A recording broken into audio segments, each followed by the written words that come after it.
Il y a toutes sortes d'affaires qui circulent sur la ménopause. Moi, Marie-Claude Savard, je suis une femme ménopausée et je suis informée. Puis aujourd'hui, ça me tentait de partager ça avec vous.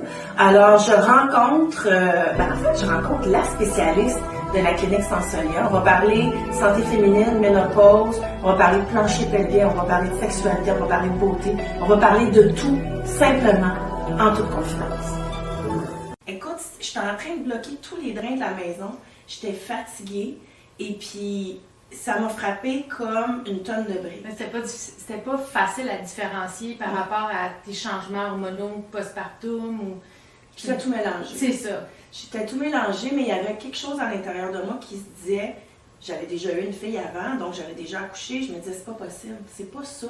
Tu sais, je me souviens, c'est quoi, pas dormir à l'été, mais là, c'est quelque chose de plus. Tu sais, ce que la plupart des patientes vont nous dire souvent, c'est pas moi. Je me reconnais pas. Je suis comme à côté de mes bottines.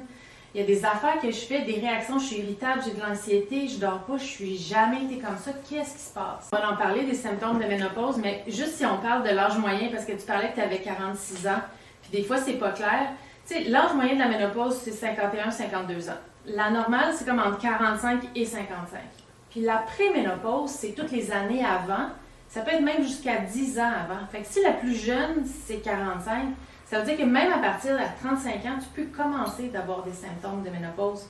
Fait que c'est pour ça qu'on est un petit peu ici, parce que je pense que c'est important que les femmes puissent, les changements que tu parles, puissent les reconnaître, puis de se dire, ben peut-être que j'ai un dérèglement hormonal, peut-être que c'est justement ma préménopause qui fait que je suis de telle façon. Je pense que si moi, j'avais pas eu ce symptôme physique-là, qui était vraiment souffrant, j'aurais probablement balayé ça. Tu aurais pensé que c'était le postpartum, puis que c'était... Oui, ou que c'était pas grave, ou que ça faisait partie de la vie, puis je pense que j'aurais peut-être pas consulté.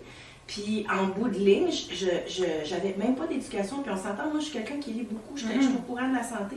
J'avais pas l'éducation pour comprendre à quel point de prendre en main la ménopause, ça va conditionner les années qui suivent, que ce soit les connexions de neurones, le bien-être. Moi, j'avais perdu beaucoup de qualité de vie à ce moment-là. Symptômes de la ménopause, de la déprivation d'estrogène, d'avoir des douleurs musculo-articulaires, musculo-osseuses.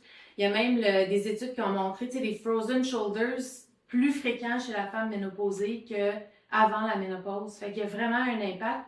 Puis il y a même une orthopédiste qui appelle ça maintenant le syndrome musculo-squelettique de la ménopause. C'est ça qui m'a vraiment allumée. Si je t'avais connue à l'époque, j'aurais pris le téléphone, puis j'aurais rappelé chez Sensolia pour savoir, mais je me suis mis à googler le soir, spécifiquement ces symptômes-là, parce que c'était ça finalement, moi le red flag là, qui a dit, mais c'est irritable, ok, tu dors pas, tout ça, bon.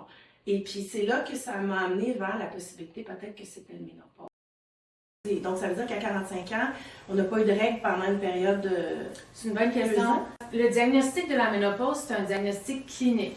Ça veut dire que c'est 12 mois sans menstruation. Fait qu'un coup que tu es dans ces années-là, que tu viens de faire 1 an sans menstruation, cliniquement, tu es ménopausée. Okay. Les gens vont souvent nous demander, est-ce que j'ai besoin de faire un dosage hormonal? En fait, non. Il y a de rares cas où on va faire des dosages, mais quand tu es dans l'âge et que tu n'es pas menstruée depuis 1 an, tu es ménopausée. Fait que c'est aussi simple que ça. Mais souvent, avant ça, ça va se passer de façon bien différente pour plein de patientes. Il y en a qui vont faire, tu sais, comme toi, c'est arrivé, j'ai l'impression que du jour à l'autre, tu aurais eu une dernière menstruation puis ça aurait été fini. Ça, c'est plutôt rare. Souvent, on va commencer à sauter une menstruation, à avoir un cycle aux 30 à 60 jours. À un moment donné, on va être menstrué aux 2 à 4 mois. Oups, 6 mois après, on en a un autre, puis c'est peut-être notre dernière. Mais ça peut s'échelonner sur un 2 à 4 ans. Ça, c'est la préménopause. Mais quand ça fait 1 an que tu n'as pas de menstruation, tu es ménopausée. Puis,